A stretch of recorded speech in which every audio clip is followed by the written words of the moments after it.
आज के इस वीडियो में क्लास 12 चैप्टर 2 स्थिर वैद्युत विभव तथा धारिता का हम लोग पार्ट 3 देखने वाले हैं, जिसमें हम लोग 51 से 75 क्वेश्चन तक देखेंगे। ठीक है, तो चलिए स्टार्ट करते हैं। आपका 51 क्वेश्चन क्या है? संधारित्रों के श्रेणीक्रम संयोजन में कौन सी राशि समान रहती है?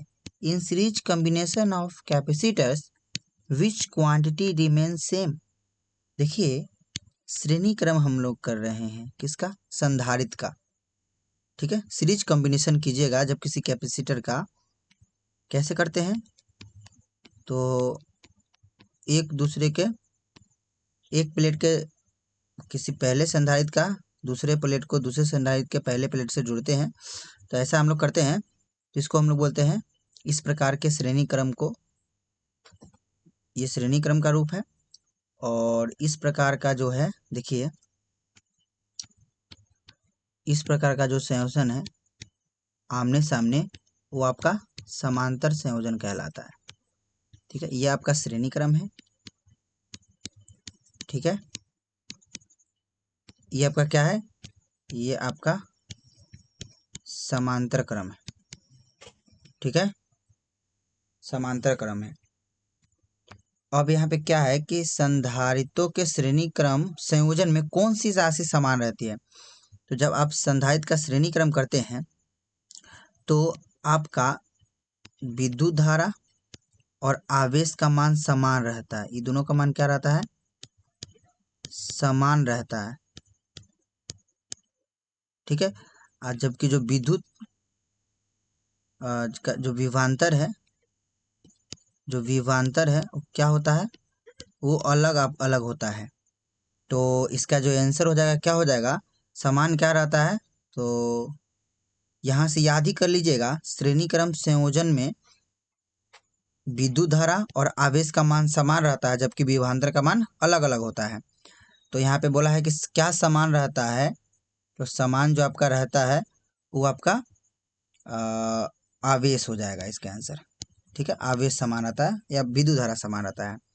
यहीं पे पूछ देता अलग क्या रहता है? श्रेणी क्रम हम लोग संयोजन करते हैं किस संधारित्र का, तो कौन सा राशि जो है भिन्न होता है?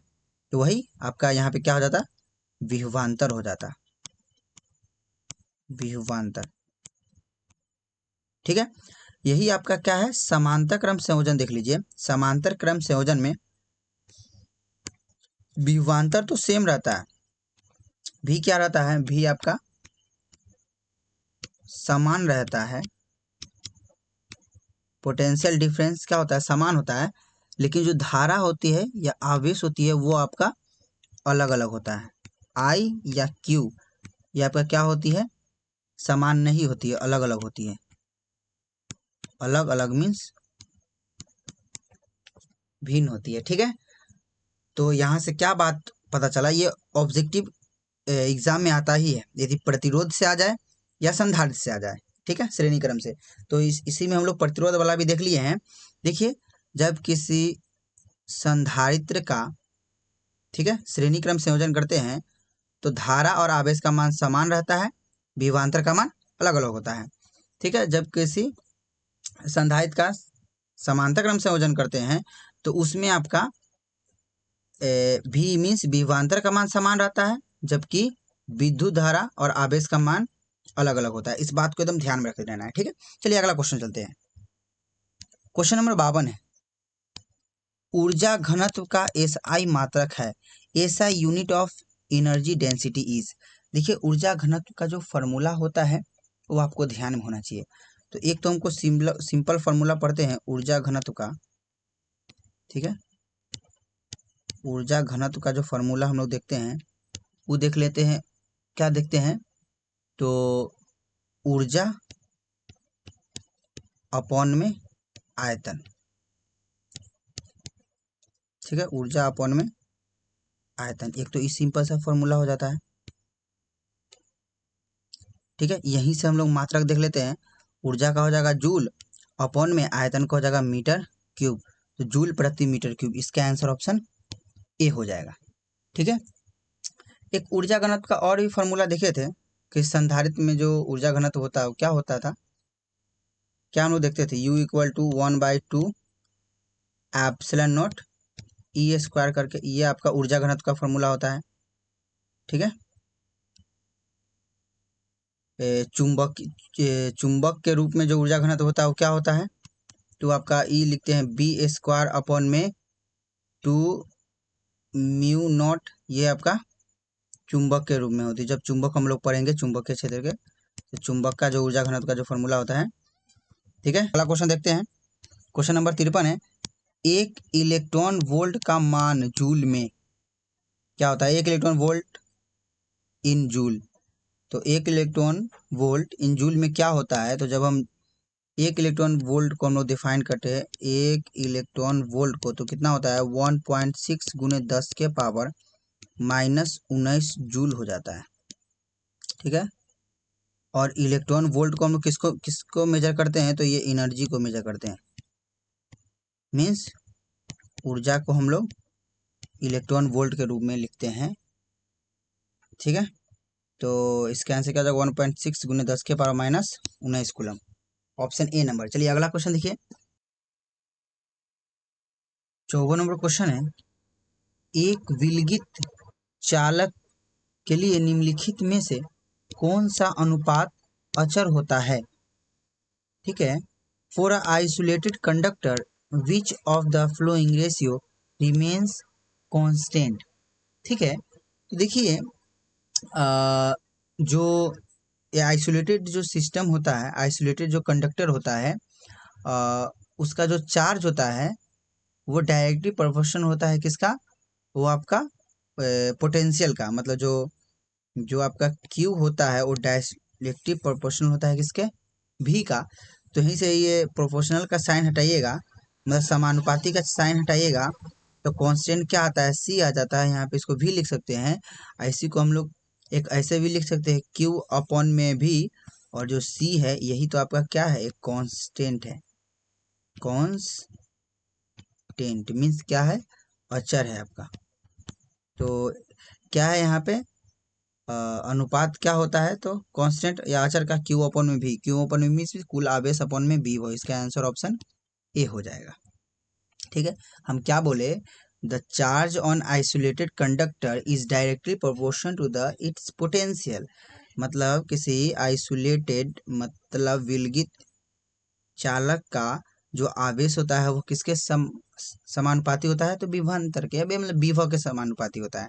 ठीक है, यहीं से हम लोग ये यहाँ से कांस्टेंट मीन्स अचर निकाल दे, एक फॉर्मूला के ऊपर में सी। चलिए अगला क्वेश्चन देखिए, क्वेश्चन नंबर क्या है, 55 है, 3 संधारित्र जिसमें प्रत्येक की धारिता 6 माइक्रोफैराड है, श्रेणी क्रम में जोड़ने पर तुल्य धारिता होगी। 3 capacitors each of capacitance 6 microcoulomb are connected in series, the equivalent capacitance will be। देखिए 3 क्या है आपका संधारित्र है, तीनों को किस में जोड़ा गया है, श्रेणी क्रम में जोड़ा गया है। तीनों का जो वैल्यू है 6 माइक्रोफैराड है, इसका वैल्यू 6 माइक्रोफैराड है, इसका वैल्यू 6 माइक्रोफैराड है, श्रेणी क्रम में जोड़ा गया है। श्रेणी क्रम में तुल्य प्रतिरोध क्या होता है, संधारित्र का श्रेणी क्रम में, संधारित्र का श्रेणी क्रम, संधारित्र का श्रेणी क्रम का क्या फॉर्मूला होता है, तो 1 अपॉन में C तुल्य इक्वल टू क्या होता है, 1 अपॉन में C1 प्लस 1 अपॉन में C2 प्लस 1 अपॉन में C3। तो आपको चाहिए 1 अपॉन में C तुल्य निकालना है, तो क्या हो जाएगा 1 अपॉन में 6 प्लस 1 अपॉन में 6 प्लस 1 अपॉन में 6, एलसीएम निकालिए, एलसीएम 1 अपॉन में C तुल्य कीजिएगा, तो इसका एलसीएम निकालने के बाद 6 आएगा, 1 प्लस 1 प्लस 1, तो वहाँ से 1 अपॉन में C तुल्य कितना आ जाएगा 3 अपॉन में 6 प्लस 3 अपॉन में 6, तो क्या हो जाएगा 3 कम 3, 3 दूनी 6, इसको पलटी कीजिएगा, मतलब इसको ऊपर कीजिएगा, हमको तो चाहिए C तुल्य, तो हमको इसको भी ऊपर भेजना पड़ेगा, तो 2 कहाँ चला जाएगा ऊपर, तो 2 माइक्रोफेराड आंसर आ जाएगा। ठीक है, 2 माइक्रोफेराड इसका आंसर ऑप्शन ए हो जाएगा। अगला क्वेश्चन देखिए, क्वेश्चन नंबर 56 है, प्रावैद्युत ध्रुवण का एसआई मात्रक है। SI unit of dielectric polarisation. देखिए जो प्रावैद्युत ध्रुवण का जो फॉर्मूला होता है वो हम लोग P इक्वल टू, और कैसे डिफाइन करते हैं, P equal to P upon में V। ठीक है, ये क्या है, आपका द्विध्रुव आघूर्ण है, ये आपका द्विध्रुव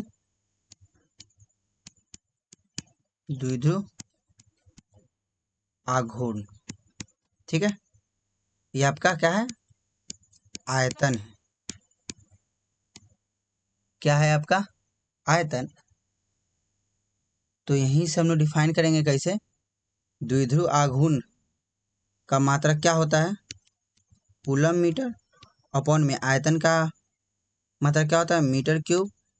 1 मीटर से 1 मीटर कट गया तो क्या बचा, कूलम प्रति मीटर स्क्वायर। इसका आंसर क्या हो जाएगा, ऑप्शन हो जाएगा, कूलम प्रति मीटर स्क्वायर हो जाएगा। ठीक है, देखिए प्रावैद्युत ध्रुवण क्या होता है, तो द्विध्रुव आघूर्ण तथा आयतन, ठीक है, अनुपात को ही हम लोग क्या बोलते हैं, प्रावैद्युत ध्रुवण कहते हैं। चलिए अगला क्वेश्चन देख लीजिए, क्वेश्चन नंबर 57 है, संधारित्रों के श्रेणीक्रम संयोजन में प्रत्येक संधारित्र पर समान रहने वाली राशि है। In series combination of capacitors the quantity that remain same on each capacitor is. मतलब जब हम श्रेणी क्रम क्या करते हैं, संधारित्र का श्रेणी क्रम करते हैं तो उसमें कौन सी राशि समान रहती है, ये पूछा है। तो समान रहती है क्या, धारा समान रहेगा, आवेश समान रहेगा। अलग अलग क्या रहेगी, तो अलग विभवांतर आपका अलग रहता है। ठीक है, ये आपका अलग अलग होता है। तो इसमें क्या पूछा है, समान रहते, समान आवेश रहता है। इसका आंसर ऑप्शन क्या क्या है, बी हो जाएगा।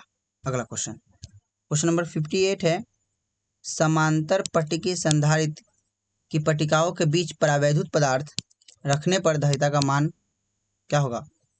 When a dielectric is placed between the plates of a parallel plates capacitor, the capacitance, देखिए समांतर क्रम संधारित्र है, इसके बीच आपको क्या डाला गया है, प्रावैद्युत पदार्थ।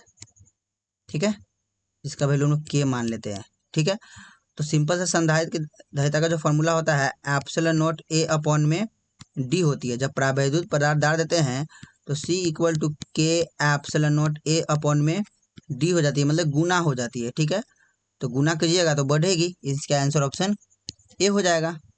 रखते हैं तो ये होता है, और जब रख देते हैं, नहीं रखते हैं तो ये वाला फॉर्मूला होता है। जब रखते हैं प्रावैद्युत पदार्थ तो के से मल्टीप्लिकेशन हो जाती है, और इसका फॉर्मूला के एप्सिलॉन ए अपॉन में डी हो जाती है।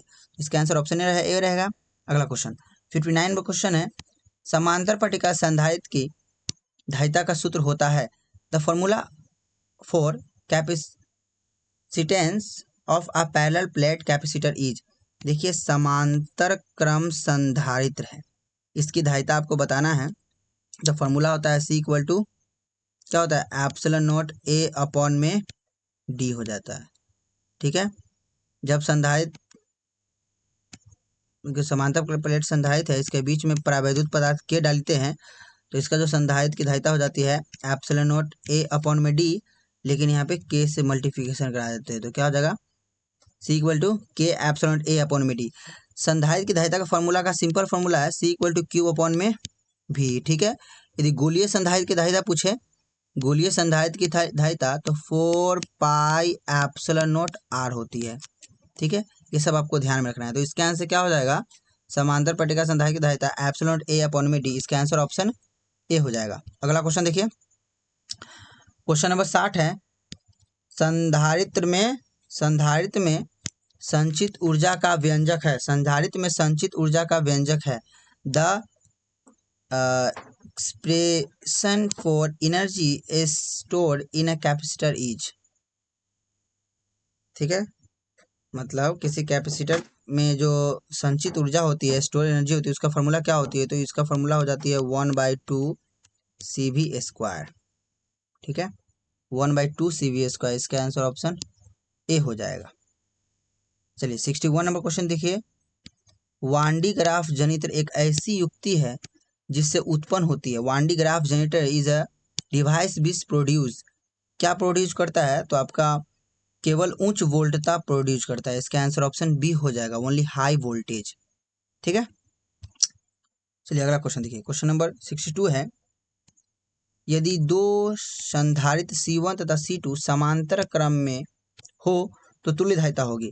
देखिए दो संधारित्र है, C1 है और C2 है। इस C1 है और ये C2 है, किस क्रम में है? समांतर क्रम में है।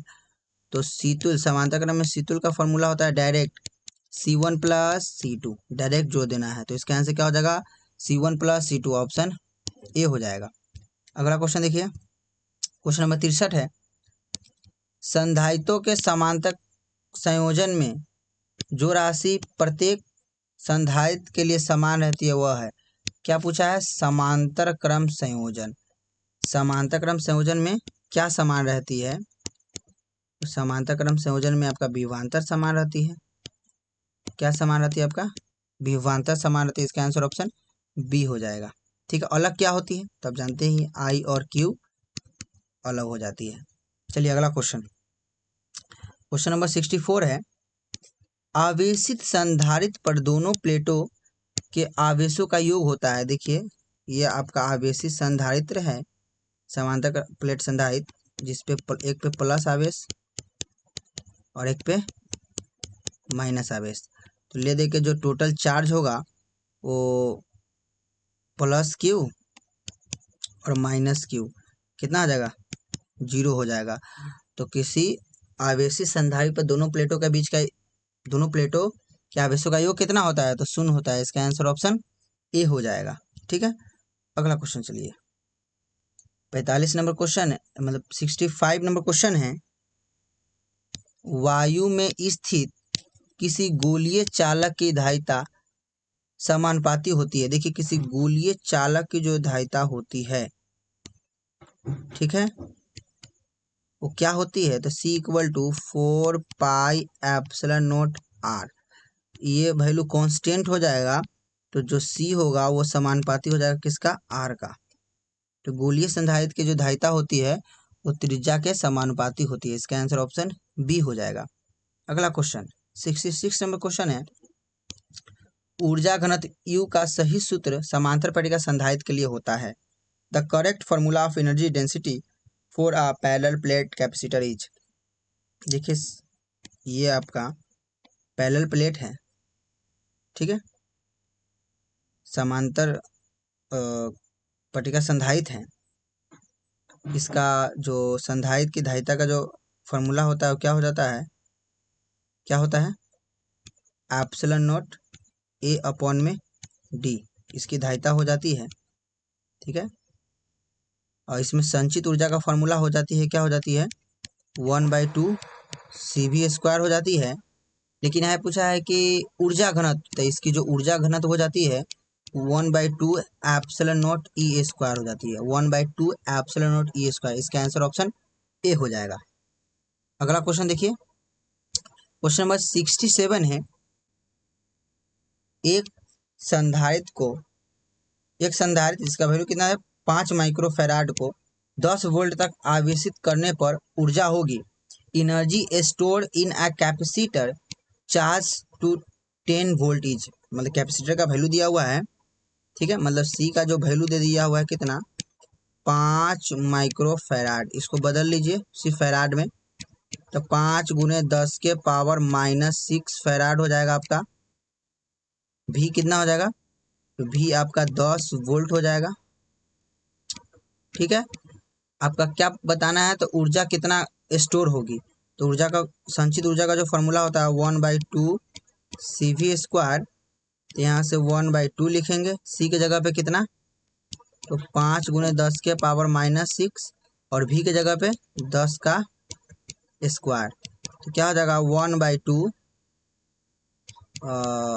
5 × 10⁻⁻6 और ही 10 का स्क्वायर क्या हो जाएगा? 100। ठीक है, तो यहीं से सॉल्व कर लीजिए, कितना हो जाएगा?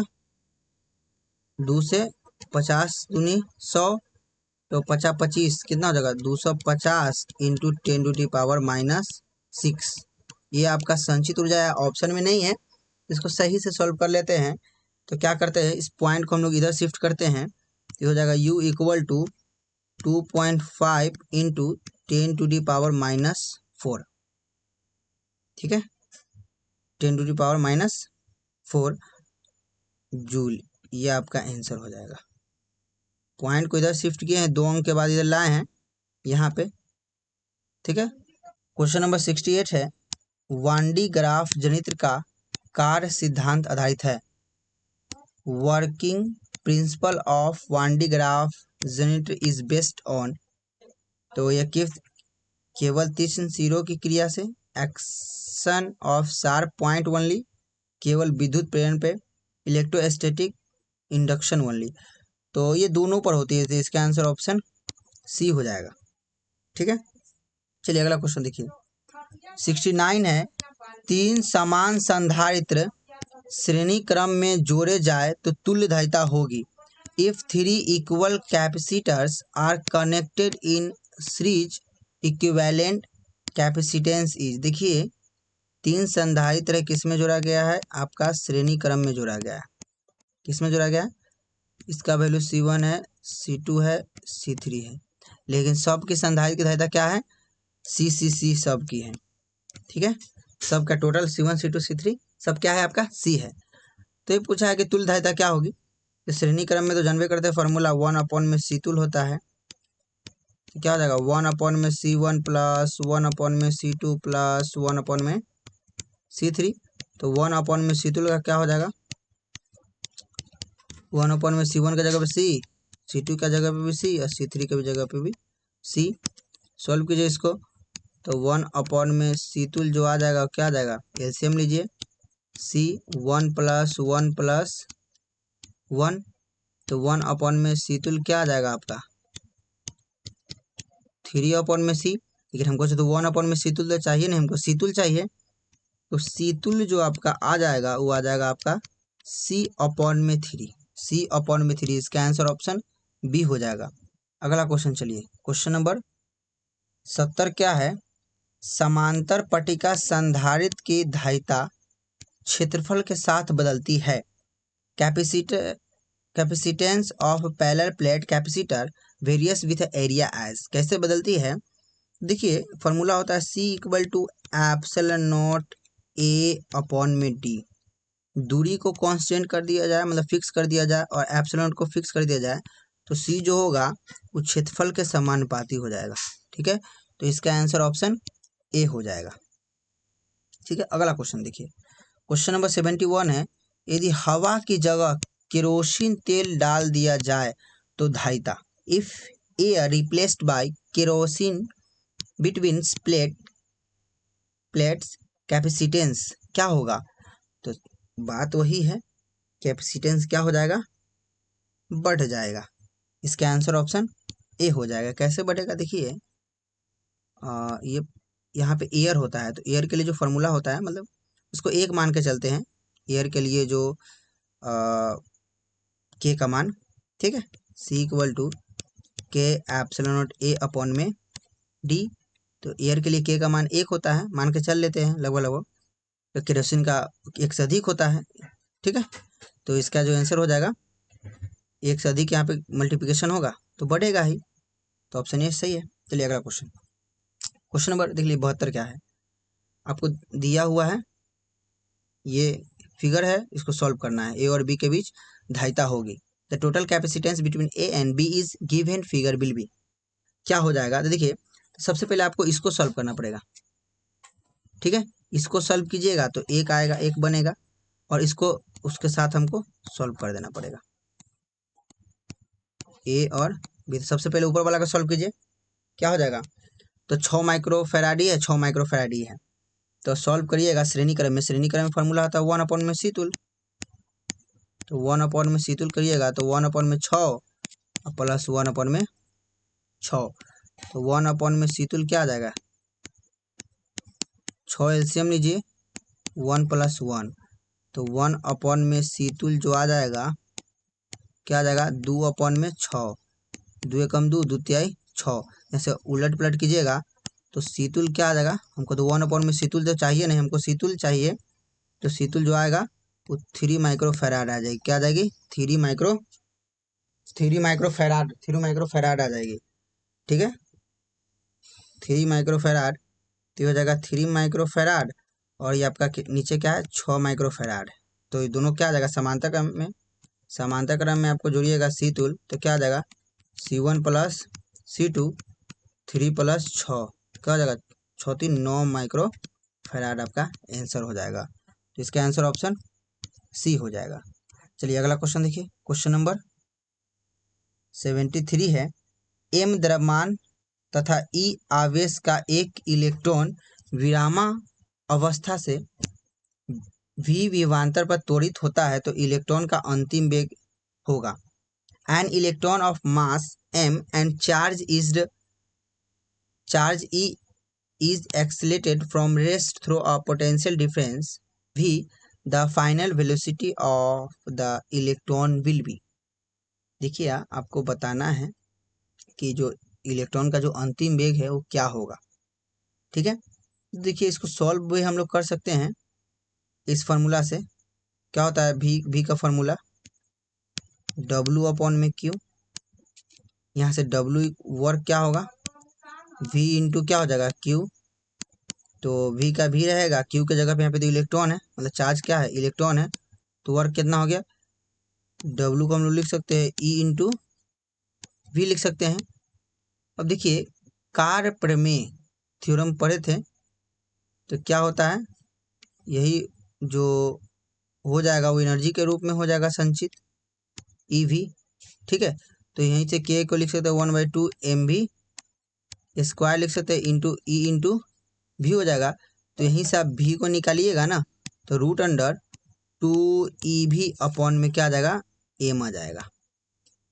ये आपका अंतिम वेग आ जाएगा किसका इलेक्ट्रॉन का, तो 2EV में m। इसका आंसर ऑप्शन ए हो जाएगा। ठीक है, यहाँ से ई भी वेग है, ये आपका भी क्या है विभवांतर, इस बात को ध्यान में रखिएगा। चलिए अगला क्वेश्चन देखिए, क्वेश्चन नंबर 74 है, एक समांतर प्लेट संधारित्र की धारिता C है, यदि इसके प्लेटों के बीच की दूरी आधी कर दी जाए तो धारिता का मान होगा। A parallel plate capacitor has capacitance if the distance between its plate is reduced to half, the capacitance becomes। देखिए ये समांतर क्रम जो है समांतर प्लेट संधारित्र है, इसके बीच की दूरी d है, तो फॉर्मूला क्या होता है संधारित्र की धारिता का ε0A/में d। अब d को क्या कर दिया जाता है, d को आपको आधा कर दिया जाता है, क्या कर दिया जाता है आधा, तो c क्या हो जाएगा ε0A/में d/2, तो 2 कहाँ चला जाएगा ऊपर चला जाएगा, तो c इक्वल टू क्या आ जाएगा 2ε0A/में d। तो ई तो आपका क्या था पुरनका धारिता था, ये आपका क्या आ गया नया आ गया, तो इसको ऐसे भी लिखा जा सकता है c जो नया था नया आया है वो आपका 2 गुने c, मतलब पुराना का आया है, क्या है पुरनका का आया है, तो क्या हो जाएगा इसका जो c नया है वो 2 गुने पुराना का आ जाएगा, तो यहाँ पे आंसर हो जाएगा c इक्वल टू 2c, मतलब 2c हो जाएगा। इसका आंसर ऑप्शन बी हो जाएगा, मतलब धारिता 2 गुनी बढ़ जाएगी। चलिए अगला क्वेश्चन देखिए, क्वेश्चन नंबर 75 है, 10 माइक्रोकूलम एवं -10 माइक्रोकूलम के दो बिंदु आवेश वायु से परस्पर 40 सेंटीमीटर की दूरी पर रखे हैं, निकाय की वैद्युत स्थितिज ऊर्जा होगी 2 point charge 10 microcoulomb and -10 microcoulomb are placed 40 centimetre apart in air, what will be the electrostatic potential energy of the system. Question में क्या क्या दिया हुआ है, तो क्यू का वैल्यू दे दिया हुआ है, मतलब Q1 दिले है 10 माइक्रोकूलम, इसको बदल सकते हैं 10 गुने 10 के पावर -6 कूलम। ठीक है, Q2 आपको दिले है क्या दिले है -10 माइक्रोकूलम, इसको बदल सकते हैं -10 गुने 10 के पावर -6 कूलम। ठीक है, दूरी दिले है कितना, दूरी दिले है 40 सेंटीमीटर, मीटर, तो इसको बदल सकते हैं मीटर में। 100 से भाग देंगे, कितना आएगा? 0.4 मीटर। आपका स्थितिज ऊर्जा का जो फॉर्मूला होता है, क्या होता है? K(Q1 × Q2 अपॉन में R हो जाता है। ठीक है, U इक्वल टू K का वैल्यू 9 × 10⁻9, Q1 का वैल्यू कितना हो जाएगा? तो 10 × 10⁻6, Q2 का वैल्यू -10 × 10⁻6 अपॉन में दूरी कितना? 0.4। ठीक है, पॉइंट उड़ाइएगा, ऊपर 10 हो जाएगा। इसको सॉल्व कीजिएगा तो क्या हो जाएगा? देखिए, सॉल्व करने के बाद U इक्वल टू 9 गुने, क्या हो जाएगा? इसको थोड़ा और भी काटते हैं। ठीक है, क्या हो जाएगा? 2 दूनी 4, 2 पंचे 10। फिर से इसको क्या करेंगे? 2 पंचे 10। तो इसको काटने के बाद क्या होगा? 25, यहाँ से सॉल्व कीजिए। क्या लिखे? 9 गुने 5 गुने 5 गुने -10 इंटू 10⁻9 गुने 10⁻6 -6 -6 -12 लिख देते हैं। ठीक है, इसको सॉल्व कीजिए। यहाँ से 9 में 5 से गुना कराइए और इसमें 5 से, तो ये गुना कराने पर कितना हो जाएगा? 9 × 5 = 45 हो जाएगा, और 45 में 5 से गुना कराइए तो 225 आ जाएगा। 225 और कितना हो जाएगा? इसको सॉल्व कीजिए तो इसको माइनस तो आगे लगा दीजिए। यहाँ पे 10 के पावर कितना है? मान लीजिए 1 है, यहाँ 10 के पावर 9 है, यहाँ 10 के पावर कितना है? 12 है, -12। तो इसको सही से सॉल्व कीजिएगा तो -225 और गुने 9 × 1 = 10, तो 10 के पावर 10 गुने 10 के पावर -12। तो इसको सॉल्व कीजिएगा, क्या आ जाएगा आपका? U इक्वल टू -225 गुने 10 के पावर -2 बचेगा, 10 और -12 क्या हो जाएगा? 10 के पावर -2, और -2 कहाँ आ जाएगा? बटा में कीजिएगा। ठीक है, यहाँ पे देख लीजिए क्या हो जाएगा।